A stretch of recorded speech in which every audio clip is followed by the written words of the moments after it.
Hello friends, मैं फिर से आ चुका हूं आप लोगों के लिए एक नए एपिसोड के साथ। तो हेलो गाइस, मैं हूं राज और आप लोग देख रहे हैं राज द स्टोरी। तो आज का वीडियो शुरू करने से पहले मैं आप लोगों को बता दूं, अगर आप लोग चैनल पर नए आए हो तो प्लीज़ चैनल को लाइक सब्सक्राइब एंड कमेंट जरूर कर देना। तो शुरू करते हैं आज का स्टोरी, तब तक के लिए बाय बाय। CH 196 दुर्गेश का हाल बेहाल। शौर्य ने अंतिम मुकाबला अकेले ही जीत लिया था और वो बड़े शान से सभी को हाथ दिखाकर मुस्कुराते हुए मंच से नीचे उतरने लगा।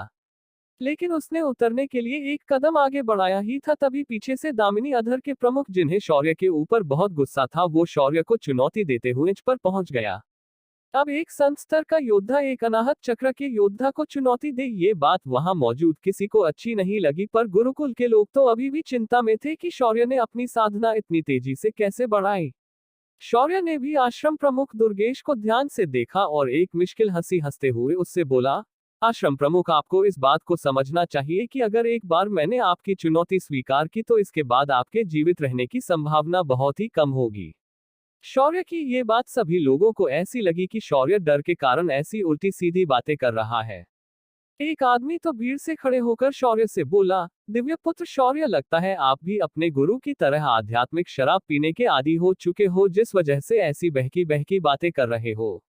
शौर्य ने उस आदमी को देखा और फिर मुस्कुराया। अगले ही पल वो आदमी अपना गला पकड़कर वहीं बैठ गया। उस आदमी को ऐसा महसूस हो रहा था कि कोई उसका गला पकड़कर उसे दबा रहा है। उसने अपने आप को बचाने के लिए झटपटाना शुरू किया। शौर्य ने फिर उस तड़पते हुए आदमी से कहा, क्या हुआ चाचा, निकल गई हवा? अगली बार अगर मेरे गुरुदेव के बारे में ऐसा कुछ कहा तो मैं तुम्हारी गर्दन धड़ से अलग कर दूंगा। इतना कहकर उस आदमी पर किया हुआ मानसिक हमला शौर्य ने रोक दिया। इस आदमी के अगल बगल वाले अब शौर्य को खौफ और जलन के साथ देख रहे थे। ये कैसा लड़का है जो सिर्फ नजरों से ही किसी को जान से मार सकता है। तभी शौर्य वापस मंच पर आ जाता है और दुर्गेश को देखते हुए कहता है, मुझे तुम्हारी चुनौती मंजूर है, पर मेरी भी एक शर्त है। जिस तरह तुम मुझे घुटने पर बैठकर अपनी माफी मंगवाना चाहते हो, उसी तरह मैं भी कहूंगा कि अगर मैं जीत गया तो तुम अपने दोनों पैरों पर अपने घर नहीं जाओगे। अगर मेरा दिमाग खराब हो गया तो यहां से तुम्हारी लाश ही जाएगी। शौर्य की बात सुनकर दुर्गेश हंसते हुए बोला, मुझे तुम्हारी शर्त मंजूर है। वैसे भी मैं तुम्हें जीतने का मौका कहाँ देने वाला हूँ। शौर्य मुस्कुराया और फिर उसने दुर्गेश को चिढ़ाते हुए कहा, चाचा, ये बात अच्छे से याद रख ले, वरना कहीं ऐसा ना हो कि तू हारने के बाद मेरी शर्त भूल जाए। ऐसा हो गया तो मेरे कमजोर दिल को बहुत चोट पहुंचेगी। इतना कहकर शौर्य भी लड़ने के लिए तैयार हो गया। दुर्गेश ने अपनी हथेली को आसमान की ओर किया और बिजली का आवाहन करने लगा।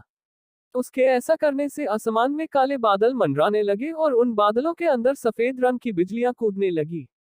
ये बिजलियां किसी सांप की तरह उन बादलों के अंदर मचलने लगी। शौर्य ने ये देखा तो उसने भी अपना हाथ ऊपर उठा दिया, मगर कुछ भी नहीं किया। फिर उसने दूसरा हाथ ऊपर लिया और एक अंगड़ाई भरी। फिर उसने दुर्गे को देखा और बोला, चाचा, बिजलियों को अच्छे से नीचे भेजना, क्योंकि मैं अब इन बिजलियों के अंदर नहाने जा रहा हूँ। शौर्य ने अपनी यूनिफॉर्म का ऊपरी हिस्सा, जो पहले ही फट चुका था, उसे पूरी तरह उतार दिया और आसमान की ओर देखकर बोला, आओ नाभिकीय बिजलियों, मैं शौर्य तुम्हारा स्वागत करता हूँ। शौर्य ने बस इतना की कहा कि एक बिजली बदल से बाहर निकली और शौर्य के शरीर पर टूट के गिर गई। शौर्य को पूरे शरीर में गुदगुदी सी महसूस हुई और उसका शरीर किसी शर्मीले इंसान की तरह हिल गया।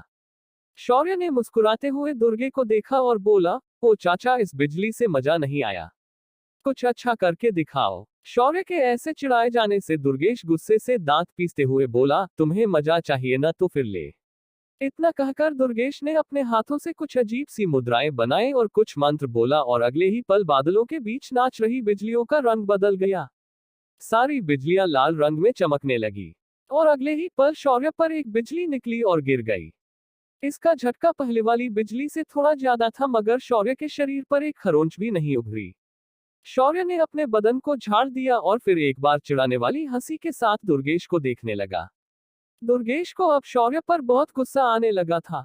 उसने एक बार और अपनी ताकत को बढ़ाया और आसमान की बिजलियों का रंग लाल से नीला गया। उसने इस बिजली को शौर्य के ऊपर बड़े गुस्से के साथ फेंका। शौर्य ने भी इसे अपने शरीर पर लिया और बोला, हाँ, ये थोड़ी ठीक ठाक लग रही है, पर अभी भी इसमें बहुत सारी कमियां हैं। शौर्य की इस बात से वहां मौजूद लोग हक्के बक्के रह गए। ये लड़का है या कोई शैतान, इसके ऊपर तो बिजली के झटके का भी असर नहीं हो रहा है। हे भगवान, लगता है दुर्गेश ने गलत लड़के को चुनौती दी है। तभी दूसरा आदमी बोला, तुम चिंता मत करो, मैंने सुना है कि शौर्य के पास ये अजीब सा जन्मजात शरीर है जिस वजह से उसके शरीर पर किसी भी हमले का असर नहीं हो रहा है। तभी दुर्गेश ने बिजली की ताकत को बढ़ाना रोका और एक साथ सारी बिजलियों को एकत्रित कर लिया और एक बड़ी खंभे जितनी मोटी और किसी ड्रैगन की तरह दिखने वाली बिजली को शौर्य के ऊपर भेज दिया। बिजली का एक खंभे जितना बड़ा गोला शौर्य के ऊपर आकर गिर गया। शौर्य ने अपने हाथ फैला लिए और उसके खड़ा रह गया। एक जोरदार झटका शौर्य को महसूस हुआ और उसके शरीर से एक गंदा तरल बाहर निकल आया। शौर्य ने अपने शरीर के ऊपर जमा उस काले तरल को पलक झपकते ही अपने शरीर से हटा दिया। शौर्य ने अपनी जेब से एक बड़ा रुमाल निकाला और उससे अपने शरीर को साफ करते हुए दुर्गेश को देखते हुए बोला, बस इतना ही था दम तुम्हारी बिजलियों में। क्या यार, मेरे शरीर की पूरी अशुद्धियां भी नहीं निकाल पाए तुम्हारी बिजलियां। अब दुर्गेश का चेहरा पूरी तरह से गुस्से से लाल हो गया था, ऊपर से उसकी आंखों में हैरानी नजर आ रही थी। ये लड़का उसकी बिजलियों का उपयोग सच में अपने शरीर से अशुद्धियां निकालने के लिए कर रहा था। क्या ये लड़का इंसान है या ये इंसान नहीं है? कॉस्मिक लिक्विड की वजह से संत अधिपति बनने के बाद शौर्य के शरीर में गंदगी का तरल फिर से एक बार बन गया था और वो सामान्य रास्ते से बाहर निकलना मुश्किल था। इसके लिए ताकतवर बिजलियों की जरूरत थी क्योंकि उसका शरीर वज्र जैसा बन गया था। इसीलिए शौर्य ने आज दुर्गेश की बिजलियों के हमले का उपयोग नहाने के लिए किया, मतलब अपने शरीर को शुद्ध करने के लिए किया। तभी सुकेश शौर्य की ओर उंगली करके कांपती आवाज में बोला, तुम्हारे पास वज्र यष्टि है। ये सुनकर सभी के कान खड़े हो गए। अब वहां मौजूद लोगों की नजरें शौर्य पर टिक गई थी। वो शौर्य को किसी अजूबे की तरह ताक रहे थे, लेकिन शौर्य ने इस बात पर कुछ भी नहीं कहा और वह बस मुस्कुराते हुए दुर्गेश को देखने लगा। दुर्गेश जो बिजली तत्व के हमलों में माहिर था, अब उसकी हालत पतली हो चुकी थी क्योंकि वो चाहे कुछ भी करे वो शौर्य के शरीर पर एक खरोंच भी नहीं लगा सकता। अब वो क्या करेगा? अब उसके पास एक ही रास्ता था, इसीलिए दुर्गेश ने अपने पास का सबसे खतरनाक हमला करने के बारे में सोचा। ये हमला था स्वर्गीय वज्रपात, जिसके इस्तेमाल से स्वयं भगवान को भी उसके आगे झुकना पड़ेगा। वज्रपात की सिद्धि उसके आश्रम के संस्थापक ने प्राचीन काल में भगवान इंद्र से प्राप्त की थी। अब अगर उसे शौर्य को हराना है तो उसे इसी हमले का उपयोग करना था। दुर्गेश ने अपने दोनों हाथ जोड़े और इंद्रदेव की प्रार्थना करने लगा। उसके मंत्रों को सुनकर अब तक जो सिस्टम आराम से शौर्य के शरीर आराम कर रही थी, अचानक सतर्क हो गई और बोली, होस्ट, ये आदमी स्वर्गीय वज्रपात का आवाहन करने जा रहा है। इसकी ताकत इंद्रदेव के वज्र के समान होती है। एक बार अगर ये किसी पर चल दिया जाए तो उस साधक हो या भगवान, उनका मरना तय है। ये सुनकर शौर्य के भी पहली बार रोंगटे खड़े हो गए। शौर्य ने सिस्टम से पूछा, तुम्हें क्या लगता है, क्या मैं इस हमले से घायल हो सकता हूँ? ये सुनकर सिस्टम शौर्य से सपाट लहजे में बोली, हाँ, और तुम्हारे शरीर का बारबेक्यू होना तय है, वो भी क्रिस्पी वाला। अब शौर्य के चेहरे के भाव अचानक सीरियस हो गए और फिर उसने दुर्गेश को एक बार देखा और बोला, आश्रम प्रमुख दुर्गेश, मुझे तुमसे ये उम्मीद नहीं थी। अगर तुम मुझे नुकसान पहुंचाने के लिए इस हद तक जा सकते हो तो मुझे आपका वध करने में कोई संकोच नहीं होना चाहिए। इतना कहकर शौर्य अपनी जगह से अचानक टेलीपोर्ट हो गए और अगले ही पल वो दुर्गेश के सामने था। दुर्गेश अपने हाथ जोड़कर स्वर्गीय वज्रपात के आवाहन में जुटा हुआ था। शौर्य ने उसके पास आते ही सबसे पहले रक्त संग्रहण को बाहर निकाला और उसके दोनों हाथ धड़ से अलग कर दिए। अचानक दुर्गेश के मंत्रों में खंडन हो गया और वो जोर से चीख पड़ा। उसकी चीख पूरे गुरुकुल के अंदर सुनाई दी। शौर्य ने अगले ही पल दुर्गेश के दोनों पैरों को भी काट दिया। दुर्गेश अपाहिज होकर मंच पर गिर गया। शौर्य की रक्त सम्रागी हवा में गायब हो गई। वहां मौजूद सभी लोग दुर्गेश पर नजर गड़ाए बैठे थे, पर प्रधानाचार्य की नजर शौर्य के हाथ में आई तलवार जो अपना काम करके हवा में गायब हो गई उसी पर था। शौर्य आराम से दुर्गेश के पास आया और बोला, एक साधक एक योगी बनता है जब उसकी आत्मा और परमात्मा का मिलन होता है। उसे इस सांसारिक दुनिया का कोई मोह नहीं होता और वो अपने आखिरी क्षणों तक जीवन में तटस्थ रहता है। वो सत्य के सत्य और असत्य को असत्य ही कहता है। उसे धर्म और अधर्म का अंतर पता होता है। लेकिन तुमने एक योगी होने के सारे गुणों के विपरीत काम किया है, इसलिए आज तुम्हारी ये दशा हुई है। अपने छात्र को उसके गलती के लिए शिक्षा देने की बजाय तुमने उससे अधिक प्रोत्साहन दिया और परस्त्री का अपमान भी किया। अब यही महाभारत में हुआ था और उन सभी का अंत बहुत ही दर्दनाक था। आज वही मैं तुम्हारे साथ करूंगा।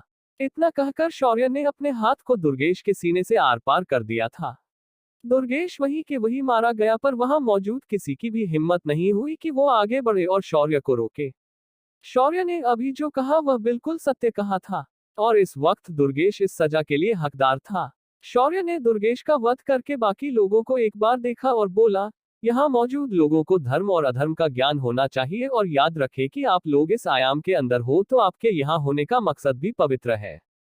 भगवान के आने से पहले तुम्हें इस आयाम को इतना बलशाली बनाना चाहिए कि कोई कली इस आयाम के अंदर नहीं आ सके, पर मुझे आप लोगों को देखकर लगता है कि आप ये बात पूरी तरह भूल गए हो। मैं तुम लोगों को 1 महीने की मोहलत देता हूँ। 1 महीने के अंदर मुझे सारे आसपास के आश्रमों का विलय इस गुरुकुल के अंदर हो जाना चाहिए।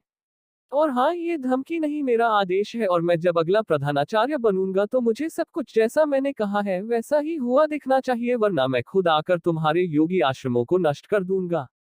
शौर्य ने इतना कहा और एक नजर प्रधानाचार्य को देखा और हल्के से मुस्कुराया। प्रधानाचार्य की पूरी आत्मा शौर्य के डर से कांप गई। उसे अब पूरा कंफर्म हो चुका था कि ये शौर्य और बाहर जो शौर्य है, जिस साधक ने उसके खोजी दलों को बर्बाद किया है, दोनों एक ही है। शौर्य के हाथ की लाल पाते की तलवार उस बात का सबूत थी। प्रधानाचार्य अब डरने लगा था। उसने बैठे बैठे ही कई चालें सोचना शुरू कर दिया, पर उसे कुछ समझ नहीं आ रहा था कि क्या किया जाए। तभी उसके चेहरे पर एक मुस्कान आए और वो बोला, राजपरिवार ही अब मुझे मदद कर सकता है। मुझे जल्द से जल्द उन्हें इस बात के बारे में बोलकर शौर्य को खत्म करने की योजना बनानी पड़ेगी। इधर शौर्य मुकाबला खत्म होते ही मंच से उतर गया। अब सबकी नजरों में शौर्य एक हीरो बन चुका था। शौर्य का लंबा चौड़ा भाषण उन सभी को शौर्य का फैन बना गया था, पर साथ ही शौर्य के प्रति उनका डर भी बढ़ गया था। शौर्य अपनी पहाड़ी की कुटिया पर लौट आया और उसने नागशिखा को सारी बात बता दी। इस आयाम की रक्षक होने के नाते ये उसका दायित्व था कि वो इस बात को समझे। इधर पहली पहाड़ी के पीछे उन काले कपड़ों वाले डाकुओं का सरदार अपने लोगों के सामने खड़े होकर इधर उधर घूम रहा था। वो बहुत बेचैन था। आज वो मंच पर मुकाबला देखने के लिए गया था और उसने जो उसे देखा उसे देख वो अब डर गया था। अब वो शौर्य को आसानी से मारने के सपने देख रहा था, अब वह ऐसा नहीं सोच रहा था। उसने एक बार अपने आदमियों को देखा और बोला, हमारा दुश्मन कमजोर नहीं है। उसने एक आश्रम प्रमुख को सभी के सामने मार दिया, वो भी बड़ी ही बेरहमी से। तो मैं चाहूंगा कि आप लोग अब सतर्क हो जाएं और हमें एक बड़ी योजना बनानी होगी ताकि हम उसे मुकाबले से पहले ही खत्म कर दे, वरना प्रधानाचार्य कुमारी अंधेरे की शक्तियां नहीं देगा। वहां मौजूद सभी लोग भी अब सीरियस हो गए। तभी एक कम ऊंचाई की अजीब सी दिखने वाली महिला खड़े हो गई। उसके हाथ में कुछ आध्यात्मिक पत्थर थे और वो उन्हें उछलकर खेल रही थी। उसने अपने सरदार को देखा और बोली, मेरे पास एक रास्ता है, अगर हम उसे हत्यारी सारणी बनाकर घेर लेंगे तो उसे खत्म करना बहुत आसान होगा। मुझे पूरा यकीन है कि मेरी व्यूहरचना एक बार अगर वो फंस जाएगा तो उसका अंत तय है।